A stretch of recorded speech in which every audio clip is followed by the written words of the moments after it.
Tomorrow's All-American K-Pop group, EXP Edition, are filled with excitement and feel like this MV teaser. This painting right here, Colourpop, and that painting right there, Night Blossoms, both are getting boxed up after this. We are boxing paintings. If you're interested in purchasing paintings from this young lady, the master of this household, link at the top of the description box. The K-pop group EXP Edition, formerly known as EXP, and who we know some of the members personally, that sings in K-pop but is made up, that sings in Korean but is made up of all American men, is receiving a lot of hate these days. They've released a new MV teaser called Feel Like This, which has more dislikes than likes. And it has so many negative comments associated with that particular video on YouTube. It's sort of unprecedented. I think by now, whether you're a hardcore K-pop fan or you just like listening to K-pop in general, or you're just one of those people that knows about it, is interested in it, but doesn't follow it that closely, you've probably heard of these guys. So I'm turning it over to you right away before you even get our opinions on this. Comments down below. Keep it generally positive, please, according to how you feel. Don't just bash the crap out of them. I understand that a lot of you really don't approve of this. White boys singing in Korean and really trying to act like K-pop idols and learning Korean. They're kind of doing it the opposite way of idols do it. They sort of just jumped right into trying to perform Korean music, K-pop music, without the years of training. They don't look Korean, they're not Korean, they barely speak Korean, but they sing in Korean. First off, I have to say that I've met two of the members. I met Hunter and Frankie, and they were very, very nice guys, despite not being Korean at all. We both met them, and we've met the girl in charge of them. I recognize these guys.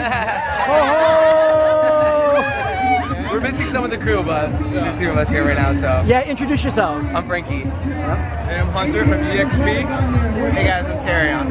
Alright. We're excited to be at K-pop. She's the creator of this whole thing. Okay, alright, okay, so I see your video too. Yeah. And we're really excited to be here. That was back in 2015 at KCON, New York. They were there. As fans, just like anybody else, they're still sort of just trying to get their name out there. I mean, they're getting so much bad publicity. There's a lot of different aspects and different angles that you can look at this, and one is they're the first K-pop group, or quote-unquote K-pop group that's called themselves K-pop, that's not made up of any Korean members and hasn't been formed in Korea. So that's huge. There's a lot of other things that are going on. For example, it's founded by 3 women, one of which is a Korean woman who was going to university and wanted to do a grad school thesis project on cultural appropriation.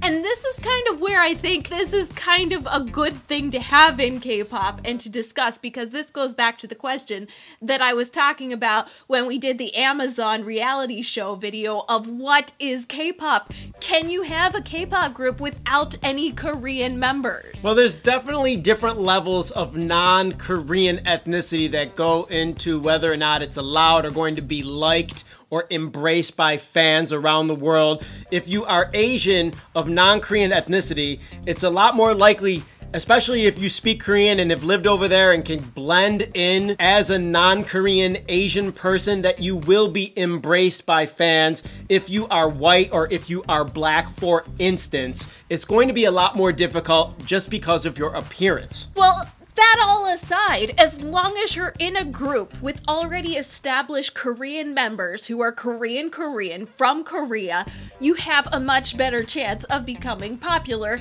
and having a sustainable K-pop career. And you can go on then and do solo things, but you have to be in a actual Korean K-pop group. I like that you mentioned that it's run by 3 women. I've actually Skyped with all 3 of them. We had a conference call, the 4 of us. They're all really nice. They are motivated to make this work. They've been doing this for over 2 years now with a small budget, so to know some of the background is to understand their struggle. The amount of hate they're receiving is so large. It is so unbelievable. I get it that people don't want them to succeed, but the hate is sort of going to make them thrive a little bit more than the haters realize. Yeah, because negative publicity is still publicity. Negative attention is still attention, and it will help spread their knownness and help make them more popular. You have to have some sort of brick. You have to have some sort of foundation. And usually when something is brand new and something is just starting out, it's not very popular. It's not very liked. If we wouldn't have a couple of groups in K-pop a long time ago that maybe weren't so popular or weren't liked quite as much, we wouldn't have K-pop as we know it today. Is this the direction that K-pop is going? That is the question. There's so many different YouTube videos of people dancing choreography to K-pop songs. They're of all ethnicities. It's the type of thing where you go and you watch and you recognize a song and you see people who don't perform it dancing to it. There's that.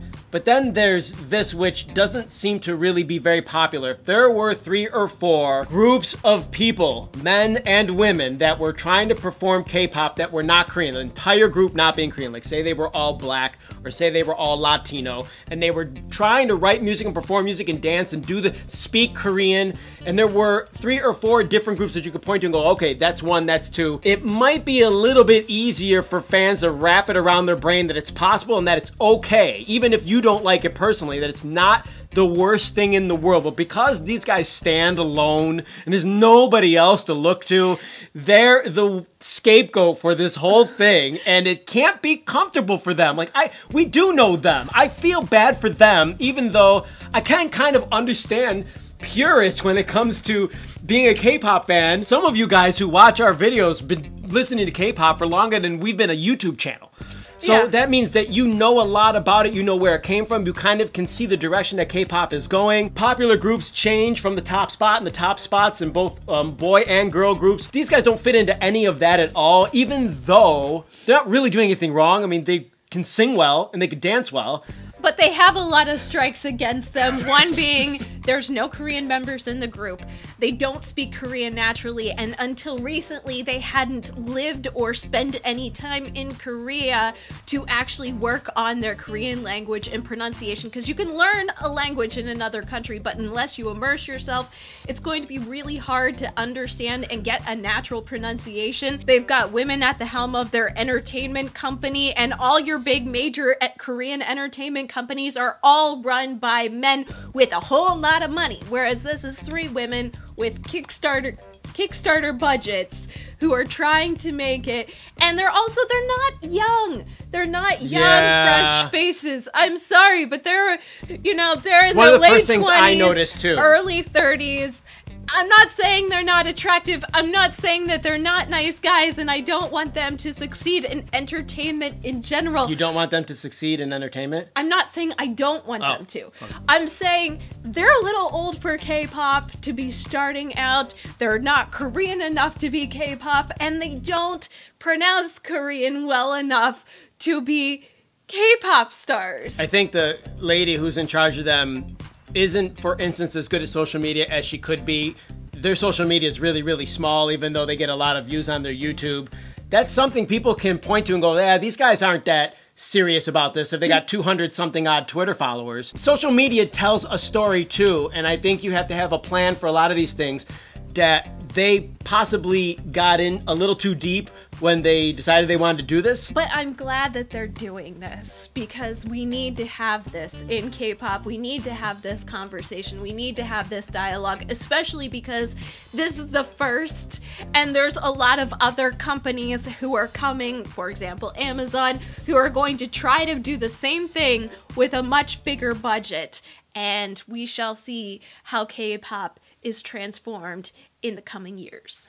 Who's a fan of EXP? Comments! And has your thoughts on EXP changed at all throughout the course of this video? Is there any new insight that you gained? What are your thoughts on K-pop groups without any Korean members? And are you a hater of EXP? Don't be afraid.